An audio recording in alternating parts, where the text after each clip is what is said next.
බුදුරජාණන් වහන්සේලාගින්ම බණ අහලා තියෙන්න පුළුවන්. ඒ ධර්ම මානසිකාරයන් අපේ సంతානවල පින්වත්නි යටපත්ව තියෙන්නත් පුළුවන්. පින්වත්නි සමහර අවස්ථාවන් තියෙනවනේ අපිට යම් දෙයක් ලැබුණට පස්සේ එය තැම්පත් කරලා ඊට පසුව හමු වෙන දේවල් පින්වත්නි එහෙමම දාපුවාම ඒ තැනටම මොකද වෙන්නේ? මුලින්ම ලැබිච්ච දේවල් සමහර වෙලාවකදී යට වෙනවද නැද්ද? මුලින් දාපු දේවල් යට වෙනවා.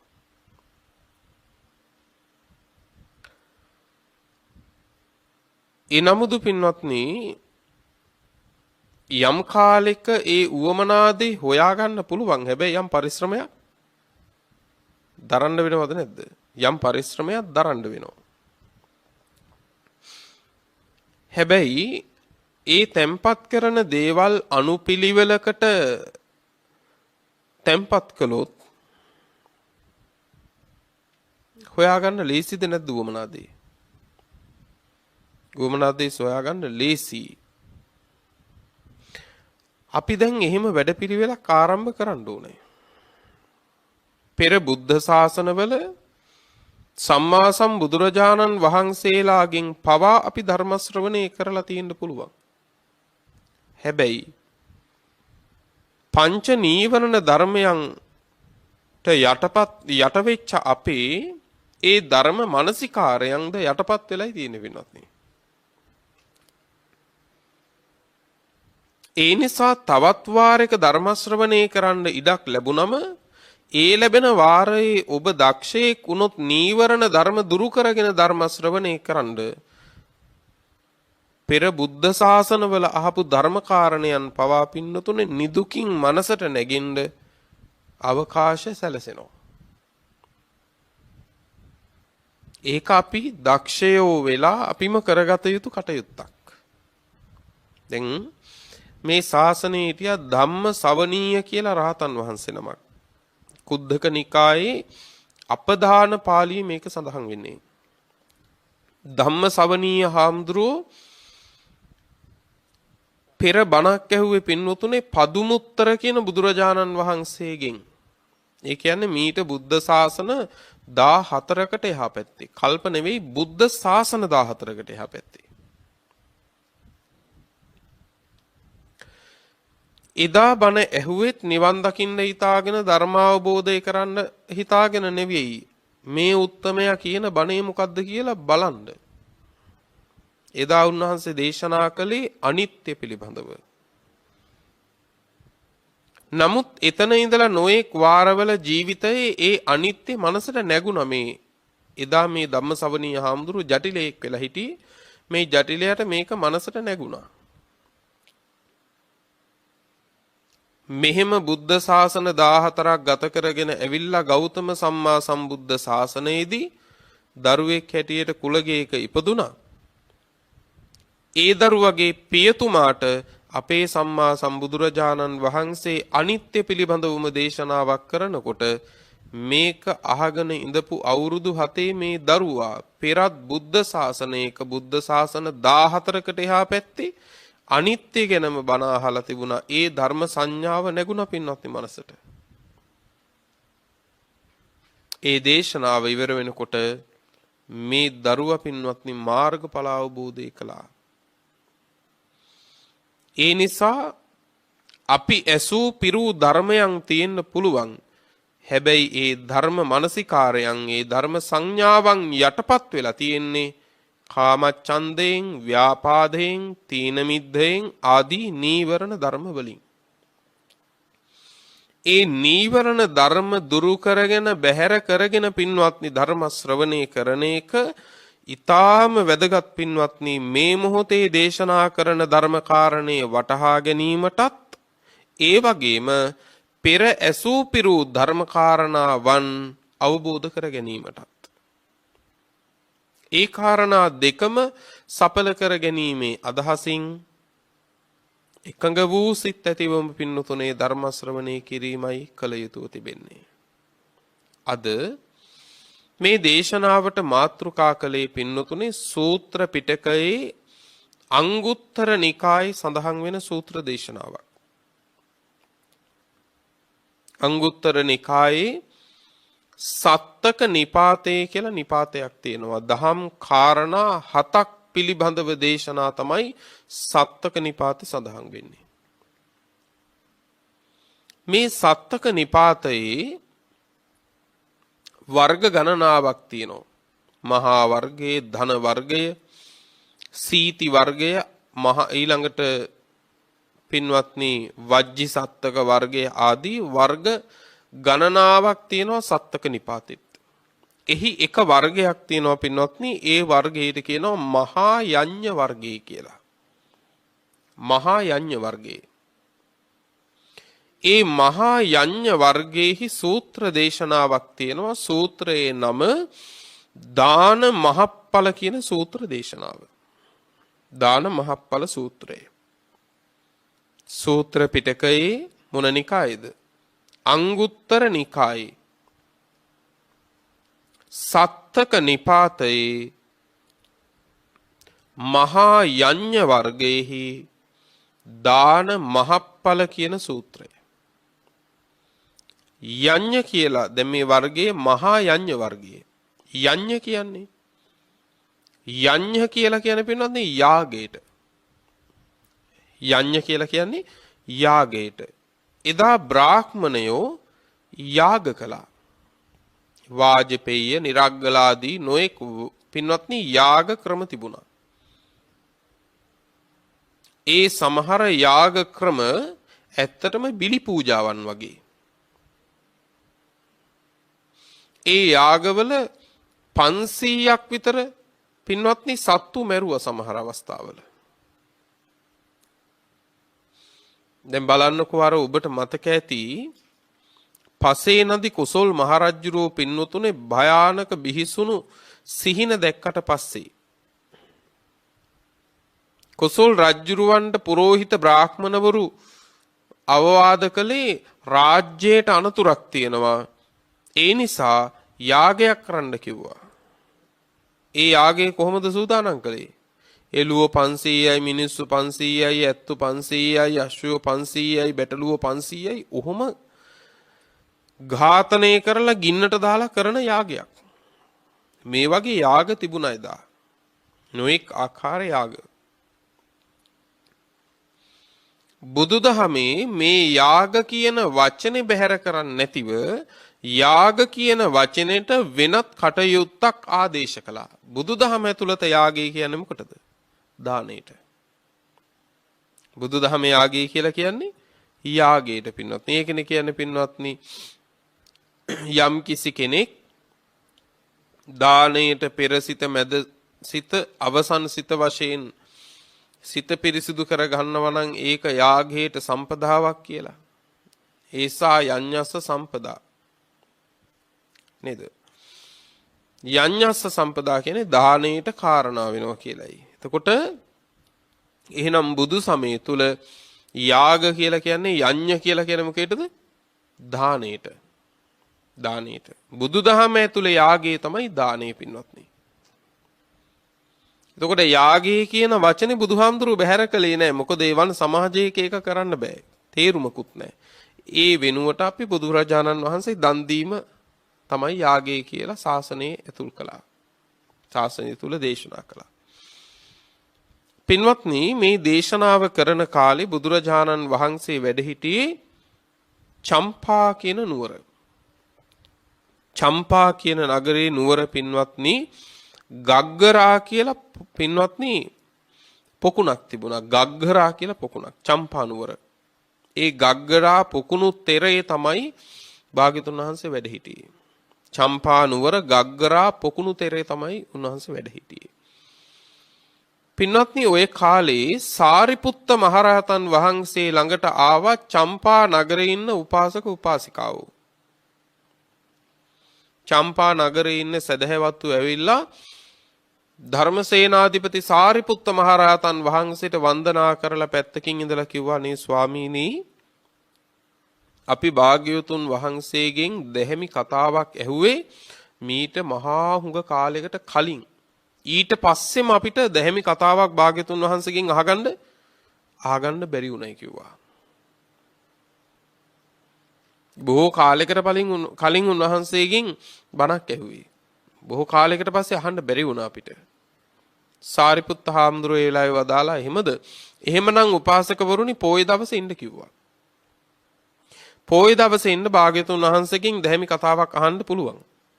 හොඳයි කියලා ගියපු උපාසකයෝ ටික පින්වත්නි පොයේ දවසේ සාරිපුත්ත මහරහතන් වහන්සේ ළඟට නැවත ආවා. දැන් පොයේ දවසේ ඉන්න කිව්වනේ. සාරිපුත්ත මහරහතන් වහන්සේට වන්දනා කරලා පැත්තකට වෙලා නිහඬ වුණා. සාරිපුත්ත මහරහතන් වහන්සේ මේ උපාසකවරු උපාසිකාවෝ සියලු දෙනාමත් එකතු කරගෙනම සම්මා සම්බුදුරජාණන් වහන්සේ ළඟට වැඩියා. වැඩම කරලා භාග්‍යවතුන් වහන්සේට වන්දනා කරලා සාරිපුත්ත මහරහතන් වහන්සේ තථාගත බුදුරජාණන් වහන්සේගෙන් ප්‍රශ්නයක් ඇහුවා. මොකද ප්‍රශ්නේ? ස්වාමීනි මේ ලෝකේ දන් දෙනවනේ මිනිස්සු. ඔයත් දන් දෙනවනේ නේද? දායක කියන්නේ මේකනේ. දායක කියන්නේම දෙන නිසානේ. නොදෙන කෙනාට මොකද්ද කියන්නේ? නොදෙන කෙනාට පින්නත් නේ. අදායකයා. නොදෙන කෙනාට කියනවා අදායකයා. දෙන කෙනාට කියනවා දායකයා. නොදෙන දායකයොත් ඉන්නවා. ඒ වුණාට දායක කියන වචනේම තේරුම මොකද්ද වෙනත් නේ? දෙනවා කියන එක. ශාසනය වෙනුවෙන් දෙනවා. ඒ දෙන කෙනාගේ නොදෙන කෙනාගේ වෙනසකුත් තියෙනවා. ශ්‍රද්ධාව, සීලය මොනවා සමාන වුණත් දෙන නොදෙන කෙනාගේ වෙනසක් තියෙනවා. මොනවද ඒ වෙනස? දෙන්නම දෙව්ලොව ඉපදුනොත් මරණින් මත්තේ වෙනස මොකද්ද? දන් දීපු කෙනා දෙව්ලොවදිත් නොදීපු දෙවියන්ව දිව්‍ය ආයුෂයේ වර්ණය ආදී සියල්ලෙන්ම අධිකව බබලනවා. පැහැදිලි නේද? දෙවියන් අතර සියලු සැපතින් දන් දීපු කෙනෙක් දෙව්ලොව ඉපදුනොත් බබලනවා. දන් දීපු නැති කෙනෙක් දෙව්ලොව ගියත් දෙවියන් අතර පින්වතුනේ අල්පේ සාක්‍යයි. දිව්‍යමය සැපයෙන් තේජසින් ආධිපත්‍යයෙන් බොහොම අඩුයි. ඒ දෙව්ලොවින් චුත වෙලාවේ මනුස්ස ලෝකයට આવොත් වෙනසක් තියෙනවද? තියෙනවා පින්නත් නේ. මනුස්ස ලෝකයට ආපුවම ඒ මනුස්ස ලෝකයට ආපු කෙනා පින්වත්නි සසරේ දන් දීපු කෙනෙක් නම් නිදුකින් බොහෝ දේ ලබනවා. සමහර අය ඉන්නේ මොනවා කළත් හරියන්නේම නැහැ. දන්න උපක්‍රම ඔක්කොම යොදනවා යමක් ලබා ගන්න. නමුත් මොන උත්සාහ ගත්තත් හරියන්නේ නැහැ. සසරේ දෝෂයක් තියෙනවා. ඒ විතරක් නෙවෙයි දිව්‍ය ආයුෂයෙන් වර්ණයෙන් සැපයෙන් ආදී සියලු මානුෂික ආයුෂයෙන් වර්ණයෙන් සැපයෙන් ආදී මනුෂ්‍ය සියලු සැපයෙන් බලයෙන් අධිපතිකම් වලින් අනෙක් මිනිසුන්ට වඩා තේජසින් බබලනවා පින්නතුනේ සසරේ දන් දීපු අය. පින අධිපතිකම් කරනවානේ. පින අධිපතිකම් කරනවා. ඒ නිසා සසරේ දන් දීලා ඒ පින් ඇතුව ආපු අය පින්වත්නි අනෙක් මිනිසුන් අභිබවා බබලනවා පින්වත්නි. සසරේ දන් නොදීපු කෙනෙක් manuss ලෝකෙට ආවොත් සමහරු ඉන්නවා මොනවා කළත් හරියන්නේ නැහැ. මොනවා කරත් හරියන්නේ නැහැ. පුදුම ආයාසයෙන් ජීවිතයකට ගහන්නේ. ඇයි ඒ? ලැබෙන්න දීපු දෙයක් නැහැනේ. සමහරු ඉතින් ඉන්නවා ඉතින් දෙන්න දෙයක් නැහැනේ. එහෙම දැන් කියන අයත් ඉන්නවා. දැන් නැත්තේ පෙර නොදීපු හින්දා දැමුත් දෙන්න නැති එක නතර කරනවා, දෙන එක නතර කරනවා මොකකින්දද? දෙන්න දෙයක් නැහැනේ කියලා. මේ අනතුර දකින සිහිනුවන ඇති කෙනා තමන්ට කණ්ඩ තියෙන බත්පත හරි දීලා සතුටු වෙන්න ඕන පින්වත්නි. නැත්තම් ඊට වඩා අනතුරක් ඊළඟට තියෙනවා. ස්වාමින් වහන්සේලා බවට ඒ කියන්නේ අර දීපු නොදීපු දෙන්නම පැවිදි වුණොත් මොකක් වේද ඊට පස්සේ? වෙනසක් තියනවද? පැවිදි වුණාට පස්සේ ඒත් තියනවා පින්නත්. සසරේ දන් දීපු කෙනෙක් පැවිදි වුණොත් ඒ ස්වාමින් වහන්සේ බොහෝම නිදුකින් ප්‍රතිපහසුකම් ලබනවා. මිනිස්සුම ගෙනල්ලා වැඳ වැඳ පූජා කරනවා නේ ස්වාමීනි මේකත් පිළිගන්න. මේකත් පිළිගන්න කියලා මිනිස්සු පෙරැත්ත කර කර පින්වත්නි පූජා කරනවා. ඒ උන්වහන්සේගේ ලැබීම. දෙන කෙනාගේ දීමනාව වගේම ලැබෙන්නාගේ ලැබීම කියලා එකකුත් ලෝකේ තියෙනවා. තවත් සමහර ස්වාමින් වහන්සේලා ඉන්න පුළුවන් පින්වත්නි උන්වහන්සේලාට ලැබීම් බොහෝම අඩුයි. ආයාසෙන්ම ලබන්න ඕන. ළඟට ගේනල්ලා පිළිගන්වන දානේ අඩුයි. ගෙයක් ගානේ පිණ්ඩපාත ගිහිල්ලම වේලක් හොයාගන්න ඕනේ. ඒ උන්වහන්සේලාගේ සංසාරේ දීපු නොදීපු වෙනස නිවනින් මෙහා පැත්තේ දුන් නොදුන් වෙනස සසරේ හැමතැනකම තියෙනවා පින්නතුනේ. දුන් නොදුන් වෙනස. එතකොට දැන් අර උපාසකවරු ටිකත් එක්ක ගිහිල්ලා බුදුහාමුදුරන්ගෙන් අහනවා ස්වාමීනි මේ ලෝකේ දන් දෙනවනේ. ඒ දන් දුන්නම මිනිස්සු ඒ දෙන දානවල මහත්ඵලදායක මහානිසංසදායක වීමකුත් තියනවද? ඒ වගේම මහත්ඵල නොවන මහානිසංස නොවන දානෙකුත් තියනවද කියලා ඇහුවා. දානයක් දුන්නම ඒ දානයෙන් මහත්ඵල මහානිසංස නොවන දානෙකුත් තියනවද කියලා ඇහුවා. කියන්නේ දුන්න ඵලියට හැම දානයක්ම මහත්ඵල වෙන්නේ නැහැ. දුන්න පමණට හැම දානයක්ම මහානිසංස වෙන්නේ නැහැ. බුදුරජාණන් වහන්සේ වදාලා සාරිපුත්තය එහෙමමයි කිව්වා. මහත්ඵල නොවන මහානිසංස නොවන දානක් තියෙනවා කිව්වා. ඒ වගේම මහත්ඵල වෙන මහානිසංස වෙන දානක් තියෙනවායි කිව්වා.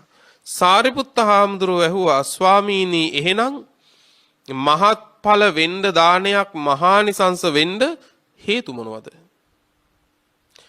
යම් දානයක් මහත්ඵල නොවෙන්න මහානිසංස නොවෙන්න හේතු මොනවද කියලා ඇහුවා. ඔන්න දන් දෙන ඔබට මේ කාරණේ හරි වැදගත්.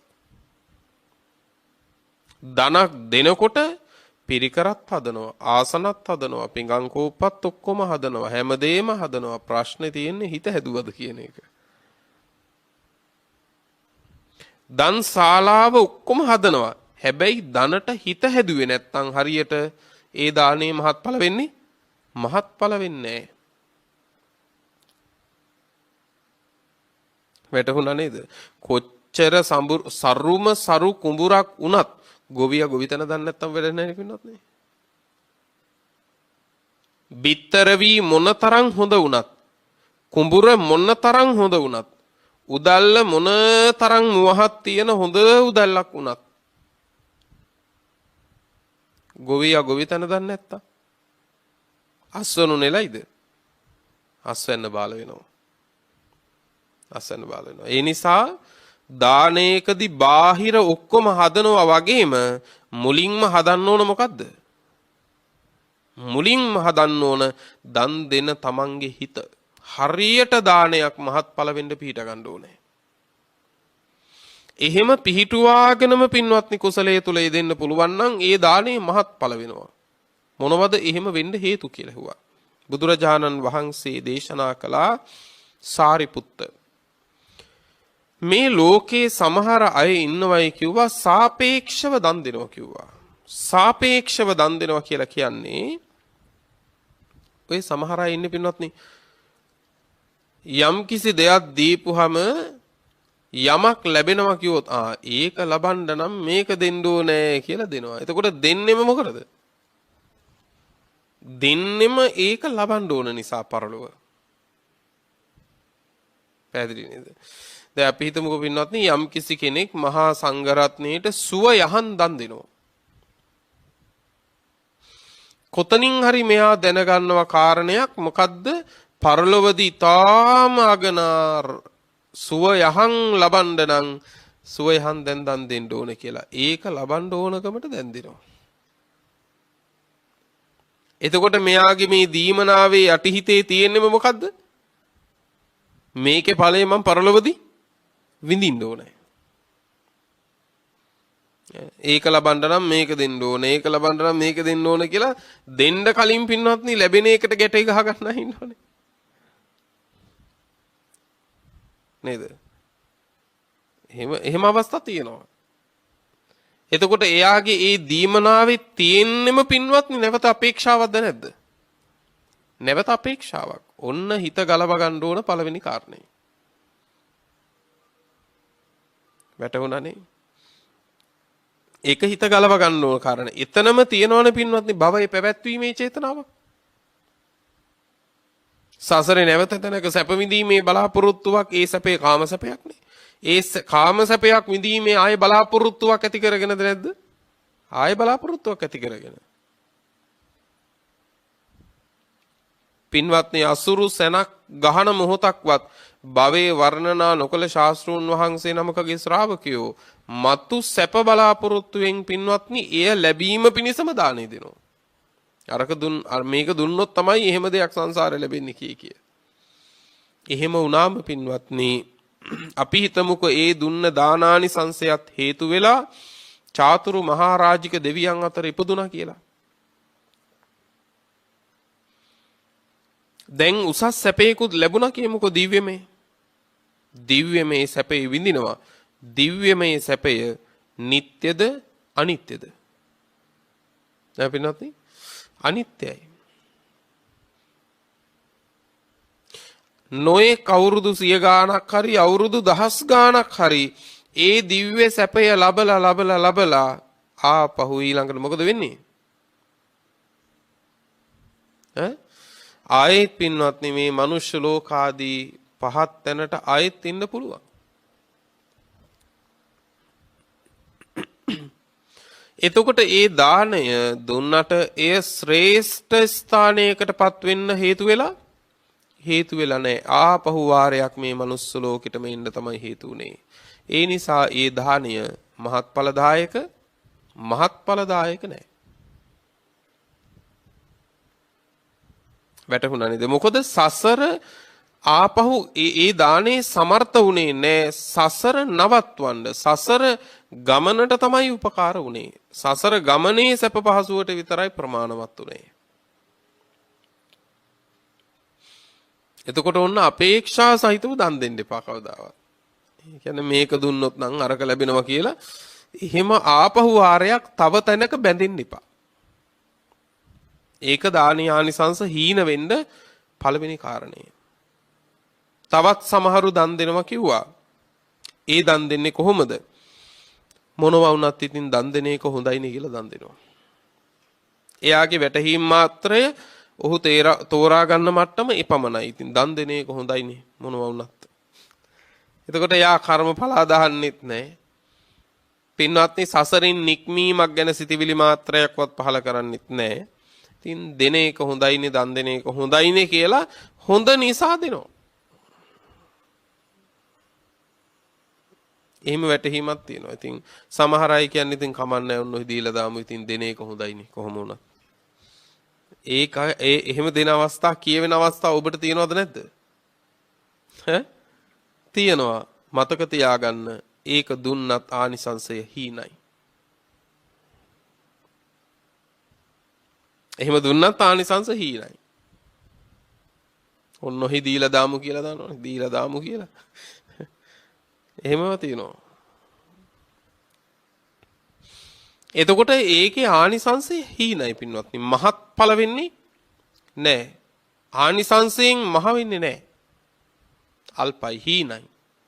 ඇයි ඒ දාණය සසරින් නික්මීම පිණිස පිහිටවන්නේ නැති නිසා.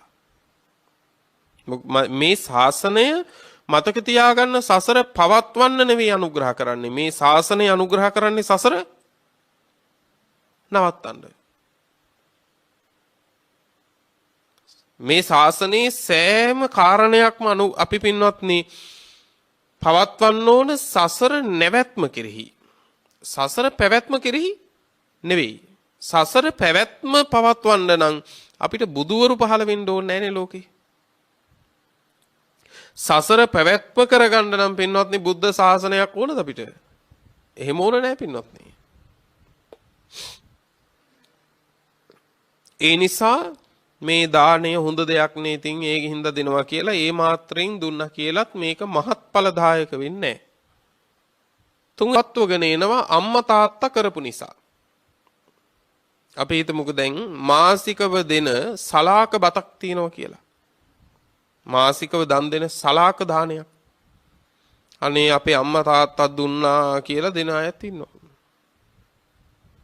එතකොට එයාට ඒ දානේ දෙන්න හේතුව වෙලා තියෙන්නේ මොකද්ද? අම්මා තාත්තා දුන්නා. එපමණකින් දන් දුන්නා කියලා ඒක මහත්ඵල වෙන්නේ නැහැ.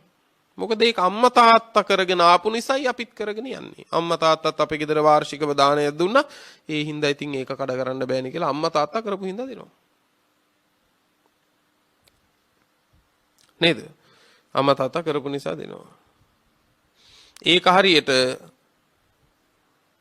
අපේ අම්මත් හෙරක් අපේ තාත්තත් හොරෙක්. ඒ නිසා මාත් හොරකම් කරනවා කිව්වොත් එහෙම ඒ ප්‍රතිපදාව හරිද? නෑ පින්වත්නි. ඒ ප්‍රතිපදාව වැරදි. ඒ නිසා දානයක් වුණත් අම්මා තාත්තා කළ නිසාම ඒ වංශ પરම්පරාව, ඒ කුල પરම්පරාව, ඒ කුල ප්‍රවේණිය පවත්වන එකේ වරදක් නැහැ. නමුත් ඒ දාන සංවිභාගය එහෙමත් නැත්නම් ඒ දන් දීමට කාරණය අම්මා තාත්තා දීමම කරගත්තොත් ඒ දානේ නිවන පිණිස පවතින්නේ නැහැ. අම්මා තාත්තා දුන්න නිසා දුන්න මිසක අනේ මේ දාණයෙන් මම කෙලෙස් දුරු කරගන්න ඕන කියලා සිතවිල්ලකට එයා එනවද? එන්නේ නැහැ පින්වත්නි.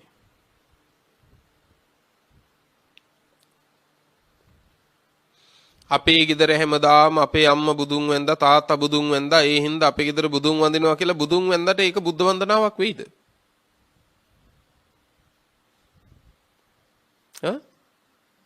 නෑ පින්වත්නි. එහෙම වෙනවා කියලා කරන අය ඉන්නවා නම් අම්මා තාත්තා යම් හේතුවකින් පින්වත්නි යම් කිසි අපි හිතමුකෝ පින්වත්නි යම් කිසි පාෂාණයක් තියාගෙන එහෙමත් නැත්නම් යම් කිසි ගල්පතුරක් හරි තියාගෙන වන්දනා කර කර ආවොත් එහෙම ඊළඟ પરම්පරාව මොකද කරන්නේ? ඈ අනේ අම්මා තාත්තා කරගෙන ආපු දෙන්නේ කියලා ඒක කරනවා. ඒක කරනවා. නේද? ඒක තියෙන දෘෂ්ටානුගතියක්. ඒ නිසා ඒ දානයක් වුණත් පින්නත් එහෙම කළාට ආනිසංස ලැබෙන්නේ නැහැ. අනේ අම්මා තාත්තා දුන්නා ඒ හින්දා අපිත් දෙන්න ඕනේ කියලා. ඒක පින්වත්නි දානානිසංස ලබන්න ක්‍රමයක් නෙවෙයි. තමා සිත පිහිටවන්න ඕනේ දානයක දෙන කෙනා කවුරු වුණත්. අම්මා තාත්තා දීපු දාණයම දෙන්න. හැබැයි එතෙන්දී අම්මා තාත්තා දීපු නිසා නෙමෙයි. තමන් හරියට දානෙහි සිත දැන් පිහිටව ගන්න ඕනේ. ඊළඟට පින්වත්නි කියනවා සමහරු දන් දෙනවා. දැන් ස්වාමින් වහන්සේලා දිහා බලලා කෙනෙක් කල්පනා කරන්න පුළුවන් අපි නම් ඉතින් උයනවා පිහනවා හරි හම්බ කරනවනේ. මේ ස්වාමින් වහන්සේලා හරි හම්බ කරන්නේ නැහැ. උයන්නේ නැහැ පිහින්නේ නැහැ. ඒ නිසා ඉතින් වෙන කවුරු උන්වහන්සේලාට දන් දෙන්නද අපි උයලා දෙන්න එපා උන්වහන්සේලාට කියලා එහෙම අනුකම්පාවක් උපද්දවගෙන දන් දෙන්න පුළුවන්. නේද? අනේ ඉතින් එයාලට වෙන කවුරුත් බලන්නේ නැහැ නේ. ඒ හින්දා අපි බලන්න ඕන කියලා ඒක අනුකම්පාවෙන්. ඒකත් දානයක් තමයි. නමුත් මහත් ඵලදායක නැහැ. එහෙම දෙන අවස්ථාත් ඔබට තියෙනවද නැද්ද? එහෙම සිත පවතින අවස්ථා වෙන කිසි කෙනෙක් බලන්නත් නැහැ නේ යාලට. ඒ හින්දා අපි බලනවා කියලා. එතකොට දීලා තියනවා කරලා තියනවා. හැබැයි හරියට හිත පිහිටුවපු නැති කාරණෙන් මහත්ඵලදායක වෙන්නේ නැහැ. කොච්චර බලන්නකෝ පින්වත්නි පිරිකරයි දානශාලාවයි ඔක්කොම හැදුවට වඩා හදන්න දෙයක් දැන් තියෙනවද නැද්ද හිතේ? හිතේ හදන්න තියෙනවා පින්වත්නි. ඒ නිසා මේ ස්වාමින් වහන්සේලා ඉතින් දානේ හදන්නේ උයන්නේ පිහන්නේ නෑනේ. ඒ හින්දා ඉතින් අපි වෙලා පිහලා උන්වහන්සේලාට දෙන්න ඕනේ කියලා හිතලා දන් දුන්නයි කියලා ඒක මහත් ඵලදායක වෙන්නේ නැහැ පින්වත්නි. දාණය එහෙම දෙන්න තියෙන එකක් නෙවෙයි මේ ශාසනය ඇතුලේ. ඊළඟට තවත් ක්‍රමයකට දන් දෙනවා. ඒ තමයි පින්වත්නි සමහරු මෙනෙහි කරනවා අතීතේ ඉඳපු අය ඔය අට්ටක වාමදේවාදී නොයේ ඍෂිවරු හිටියා. ඒ ඍෂිවරු මහා යාග හෝම පැවැත්වුව මහ දන් දුන්නා. අනේ ඒ වගේ මේ මුල් කාලේ ඉඳපු පෙර ඉඳපු ශ්‍රේෂ්ඨයෝ මේ වගේ දන් දුන්නා. ඒ හින්දා මාත් දෙන්න ඕනේ කියලා දුන්නයි කියලා ඒත් ඒ දානේ මහත් ඵල වෙන්නේ නැහැ. ඇයි ඒ? එයා මොන සිතක් පිහිටුවගෙන එදා දන් දුන්නද දන්නේ. නමුත් ඒ අය දුන්න නිසා අපි දුන්නා මිසක දානයක් කෙරෙහි අපේ හිත හරියට පිහිටන්නේ නැති නිසා ඉතින්දී ඒ දානයත් මහත්ඵල වෙන්නේ නැහැ. එවන් ඍෂිවරු පෙර කළ නිසායි අපි කරන්නේ. පෙර කළ නිසායි කරන්නේ. එතකොට ඇයි කළේ කියලා හොත් එයාට දෙන්න තියෙන උත්තරේ මොකද්ද? ඒ අය කරපු හින්දා අපිත් කළා. එතකොට ඒ දානේ කෙලෙස් යටපත් වීමක්වත් කර්මඵල අදහා ගැනීමක්වත් ඔහු තුල තියනවද? එහෙම එකක් නැහැ. ඒක හරියට මොන වගේද? ඒ අය ගහුව නිසා අපි ගැහුවා. එයාලා බැන්න නිසා අපිත් බැන්නා. අන්න ඒ වගේ ප්‍රතිපදාවක්. ඒිනුත් පින්වත්නි දැන් අපි හිතමුකෝ මේ සසරේ මහ පාරමී ධර්ම පුරාගෙන ආපු උත්තමයෝ මහ දන් දුන්නානේ. නේද? දින ගණන් මාස ගණන් අවුරුදු ගණන් පින්වත්නි දන් දුන්නා. අනේ ඒ වගේ උත්තමයෝ දන් දුන්නා කියලා හිතාගෙන දන් දුන්නට මහත් ඵලදායක වෙන්න ඒක ප්‍රමාණවත් නැහැ. ඇයි අපේ සිත තුළ සිතවිලි කෙසේ පවත්වන්න ඕනද කියන කාරණේ අපි හරියට තේරුම් අරන් නැති නිසා.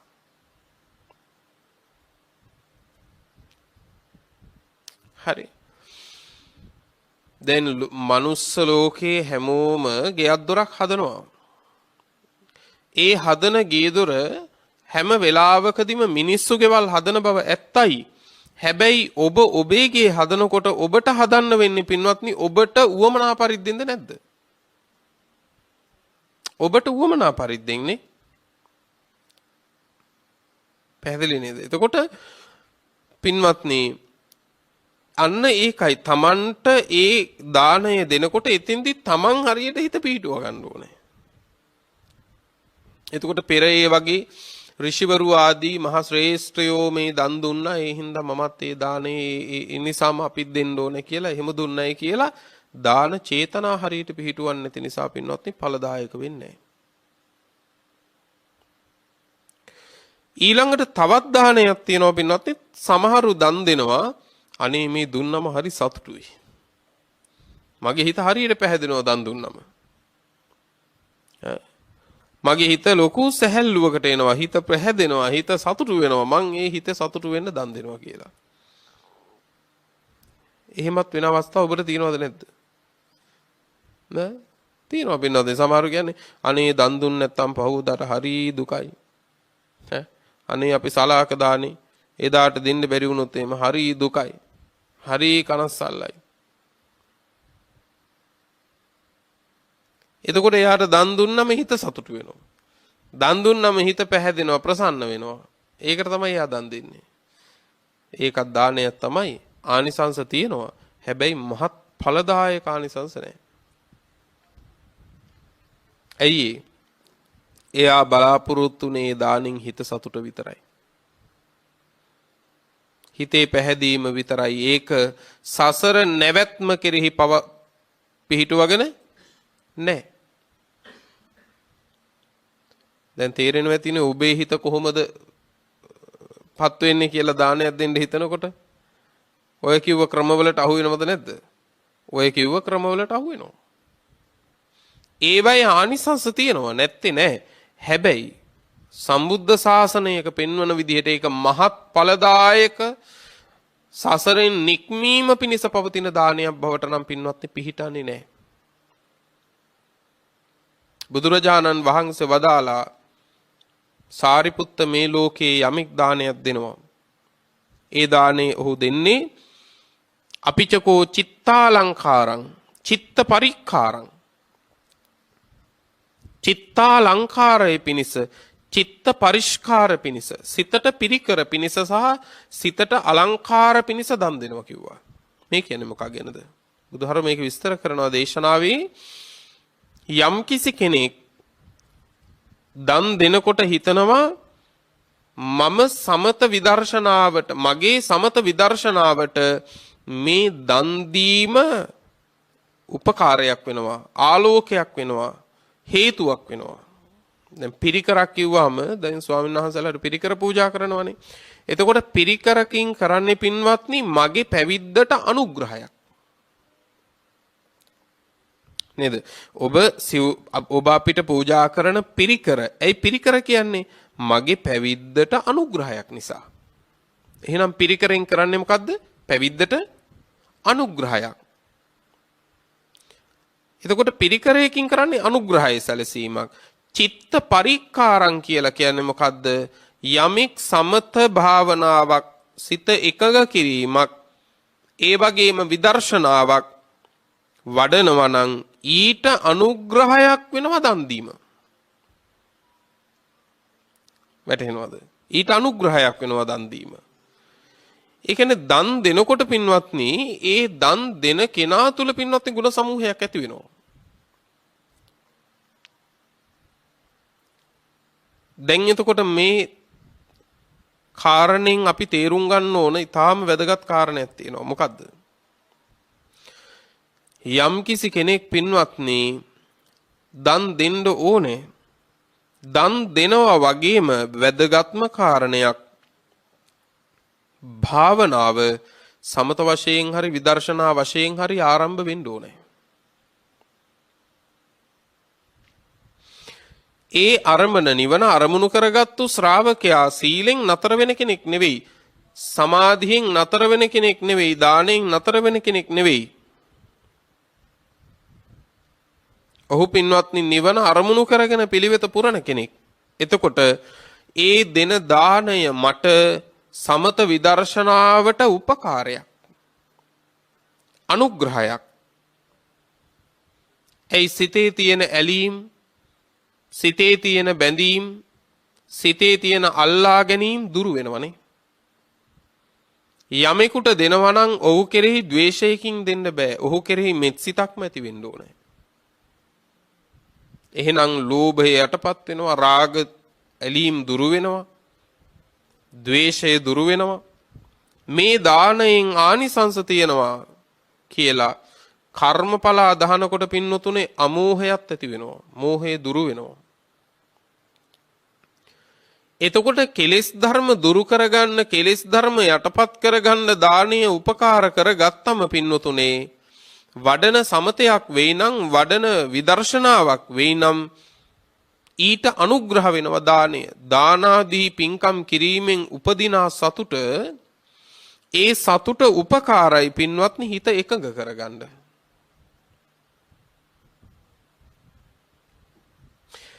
එතකොට එහෙනම් දැන් තේරුම් ගන්න, දානය දුන්න පමණින්ම සතුටු වෙන්න බෑ. දානේ දෙනවා වගේම පින්නතුනේ අපි සමත විදර්ශනාවක් ආරම්භ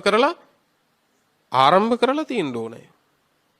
ඇයි සමත විදර්ශනාවෙන් තමයි ඒ දන් දෙන පුද්ගලයාව සසරින් ඈතර කරවන්න පින්වත්නි මාවතකට යොමු කරන්නේ. අනික සමත විදර්ශනාව වඩන කෙනා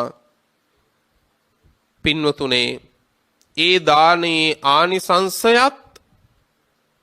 ආනිසංස හැටියට යම්තාක් වූ කාම ලෝකේ සැපයක් ලැබෙනවා කියමුකෝ.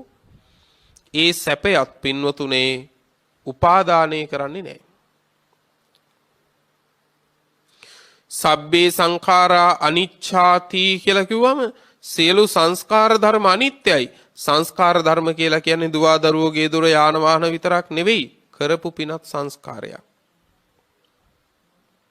එහෙනම් දානයක් දුන්නා, විදර්ශනාව වඩන කෙනා පින්වත්නි ප්‍රඥාව අවදි කරවන කෙනා තේරුම් ගන්නවා දානයක් දුන්නා, මේ දානයෙන් පිනක් රැස් වුණා. මේ පිනක් නිත්‍යද අනිත්‍යද? අනිත්‍යයි.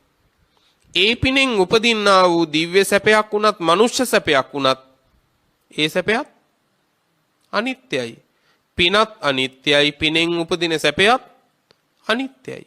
ඒ නිසා දන් දෙමින් භාවනාවත් ප්‍රගුණ කරන කෙනා දානානිසංසයේවත් ඇලින්නේ පිනොත්. එයත් අත්තරිනවා, මේකත් අත්තරින්න තියෙන එකත් එයත් අනිත්‍ය වශයෙන්ම මෙනෙහි කරනවා පින්වත්නි. එතකොට එහෙනම් දානයක් මහත් ඵලදායක වෙන්න නම් ඔන්න සිත පිහිටවන්න ඕන ක්‍රමය මොකද්ද? මේ සංසාර දුක් කෙලවර කිරීම පිණිස මම සමත භාවනා වශයෙන් වඩද්දී මට මේ දාණය ඊට උපකාර වෙනවා. ඊට පිරිකරක් වෙනවා, ඊට අනුග්‍රහයක් වෙනවා කියලා හැම වෙලාවකදීම මෙනෙහි කරන්න ඕන පින්වත්නි. අන්න ඒ ශ්‍රාවකයා දන් දෙද්දි පින්වත්නි ලෝභය දුරු කරගන්නවා, සංගව ගන්න උත්සාහ කරන්නේ. ලෝභය දුරු කරගන්නවා. මෙත්සිත පවත්වනවා. එසේ දානයක් දෙන්න පුළුවන් නම් ඒ දාණය මහත් ඵලදායක වෙනවා පින්වත්නි. මහානිසංසදායක වෙනවා. දැන් ඔබ හිතලා බලන්න සාතිශය බහුතරය ওই දෙකෙන් කුමන ක්‍රමවලටද පින්වත්නි දන් දෙන්නේ? මං වඩන සමත විදර්ශනාවට අනුග්‍රහයක් වෙනවා කියලා දන් දෙන අයද වැඩි? නැත්තම් අම්මා තාත්තා දන් දුන්නාය, පැරණි මහ පඬිවරු දන් දුන්නාය, ඒ අයට උයන් නැති නිසා අපි ඒ අයට උයලා දෙනවය, අපි කරන්න එපා වෙන අය නැtei කියලා ඔහොම දන් දෙනවාද වැඩි? දැන් ඔබට තේරෙනව නේද? දන් දුන්න එකේ අඩුවක් නැහැ. හැබැයි හිත පිහිටුවපු එකේ අඩුවක් තියෙනවා කියලා. නේද? දන් දුන්න එකේ අඩුවක් නැහැ. අපි නොසෑහෙන්න දන් දුන්නා. හැබැයි හිත පිහිටුව එකෙන් සෑහෙන්නපත් වෙන්න පුළුවන්ද? හිත පිහිටුවපු ක්‍රමයෙන් සෑහීමකටපත් වෙන්න බෑ. ඔබ ධනක් දෙනවා නම් ඒ දාණය පින්නතුනේ නිවනට උපකාර වෙන්න ඕනේ. ඒ දෙන දාණය පින්වත්නි සසර නැවැත්ම කෙරෙහි සිත පිහිටුවාගෙන දෙන්න ඕනේ. වඩන සමතයකට විදර්ශනාවකට අනුග්‍රහ පිණිස ඒ දාණය අවබෝධයෙන් දෙන්න ඕනේ. දන් දුන්න විතරක් නෙවෙයි, දන් දෙන ඔබ දැන් භාවනාව ආරම්භ කරන්නත් ඕනේ. මොකද ඔබ වෙනුවෙන් භාවනාව වෙන කවුරුත් කරලා දෙන්නේ නැහැ නේද? ඒක දැන් තමන් ආරම්භ කරගන්න ඕන පින්වත්නි. මොකද මහ කුසල් මහ පිංකම් මොනතරම් කළත් හිත එකඟ කරන්න අපි පුරුදු වෙලා නැත්තම් මැරෙන වෙලාවක වුණත් කළ පිංකම් සිහියට නගා ගන්නවා කියන එක ලේසි නෑ පින්වත්නි. නේද? මල් මාලයක් ගොතන්න මල් වර්ග නොඑක ආකාරයෙන් නෙලනවනේ. පාට වර්ගයෙන්, සුවඳ වලින්, මල් වර්ග වලින් අපි මල් නෙලනවනේ. හැබැයි ඒ තැන්වල ඒ වෙලාවේදී නෙලූ මල් එක පිළිවෙලකට තැම්පත් කළොත් පාට වශයෙන් හරි වර්ග වශයෙන් හරි මල් මාලේ ගොතන වෙලාවේදී පහසුද නැද්ද? පහසුයි. දැන් පින්වත්නි ඔබ මල් මාලය පින නැමැති මල් මාලය ගොතාගෙන එක දිගට පිංකම් මෙනෙහි කරගෙන මම කරපු පිංකම් කියලා දැන් මෙනෙහි කළොත් එහෙම කීයක් මෙනෙහි කරන්න පුළුවන් දෙක දිගට? හුස්මක්වත් නාලා. කරපු පින්කම් බොහොමයි. නමුත් 7ක් 8ක් 10 මේ පින්වල ඒ පිනෙන් ලැබෙන පළවල ඇලෙන්න එපා. ඒවත් අනිත්‍ය වශයෙන්ම දැකගෙන පින්වත්නි ජීවිතේ කෙලවර කරගන්න ඕන නැත්නම් ආයේ සංසාරේ තැන කැලෙනවා. පින්කම් කළාටම මදි. පින්වත්නි හිත එකඟ කිරීමක් දැන් ආරම්භ වෙන්න ඕන ඔබෙන්. මේ නිවන් මාගේදී. ඒ නිසා එයත් ඔබ ආරම්භ කරගන්න. සියලු දෙනාටම උතුම් නිවන් අවබෝධයේ පිණිස දේශනාව පවතිවායි ප්‍රාර්ථනා කරමින් දේශනාව නිමාවටපත් කරනවා. අද මේ දේශනාවේ පින්වන්ත දායකත්වයේ ධර්මින් කටයුතු කළේ වේගිරියතනා කරනවා. මේ පින්කමට සහභාගී වූ පවුලේ සියලු ඥාතීන්ට හිතමිත්‍රාදීන්ට ඔවුන්ගේ පවුල්වල සියලු දෙනාට එමෙන්ම දේශකයාණන් වහන්සේට සෙත් ප්‍රාර්ථනා කරනවා. අපවත් වේ වදාළ සියලු මහා සංඝරත්නයටත් ඒ වගේම සියලු මෙහෙණින් වහන්සේලාටත් පුණ්‍යානුමෝදනා කිරීමටත් පින්වන්ත සත්පුරුෂවා කියලා සාදු කියලා පින් අනුමෝදන් කරමු.